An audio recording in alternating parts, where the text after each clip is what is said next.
across India stand strong with the Republic TV. Listen into this exclusive conversation between my colleague Rhythm Anand Bharadwaj and Senior Supreme Court Advocate Arnab Sundaram. Mr. Sundaram, there are two female reporters of Republic Bangla. They go into Jadavpur University to report.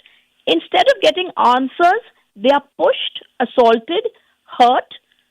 How, sir, and what explanation can the Jadavpur University authorities, registrars, and the state government give for this kind of abominable behavior?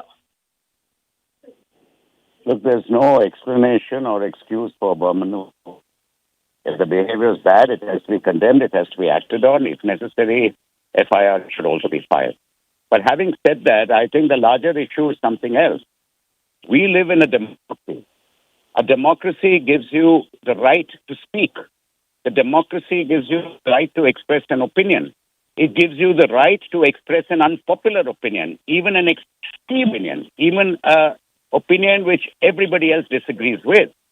But equally, that democracy also makes clear when you express such an opinion, you should be open to public comment on such opinion. And that opinion may be visited by verbal bouquets or verbal brickbats. And you cannot turn around and say, look, I have the democratic right, the freedom of speech to make public comments or to say things I want to. But nobody has a right to comment on what I have said. And that is what I think the youngsters here who are university students should understand, that there are two sides to freedom of speech. There are two sides to democracy. Democracy and freedom of speech give you the right to speak, right to express a view. Equally gives somebody else the right to criticize that view, disagree with that view. And you can say, no, I have the freedom to say what I want. You don't have the freedom to comment on what I want to say. Having said that, from what has happened here, they express views. That was their view. I may agree with it. I may disagree with it. I may hate it. But whatever it is, they expressed a view, in which case they became open to being questioned on that view. And to say, sorry, I will not be, means these youngsters should be taught what democracy and freedom of speech really is. As for the second part, on any kind of physical misbehavior, we don't know, I don't know today as to what kind of misbehavior took place or if it really did. But if there was the kind of misbehavior which runs foul of the penal code, I'm sure then it merits an investigation and for the police and for a complaint to be filed.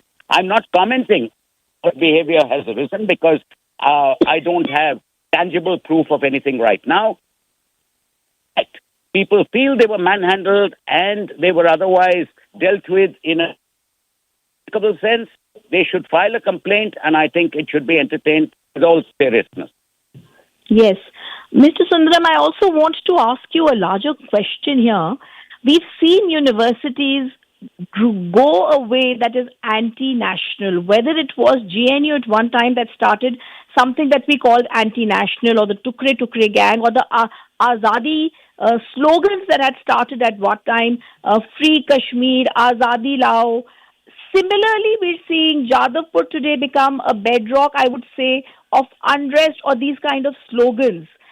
Should not universities that start certain sloganeering and go the urban Naxal way or begin such slogans be spoken against and be told that these leftist issues should not be given any momentum in such universities?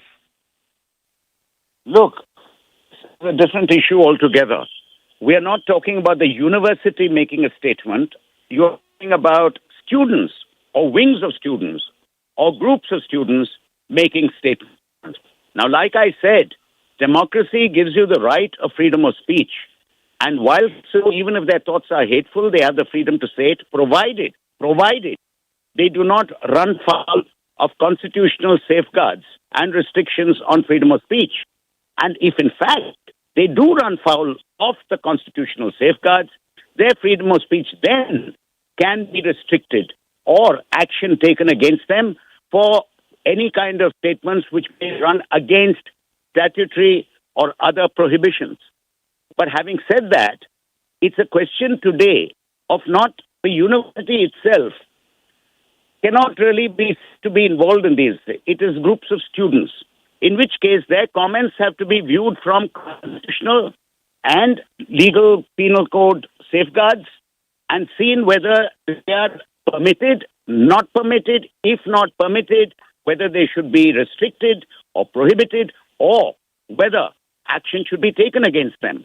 But that is an individual opinion. We have enough people in a population of almost 1.5 billion who have extreme views. Now, those views may be agreed or not agreed with. But if those views and the expression of those views exceed or transgress constitution and statutory guidelines and restrictions, then certainly action can be taken. Yes. My last question to you here, sir. The registrar of the university also was a part of the people who misbehaved, the authorities who were misbehaving with the crew.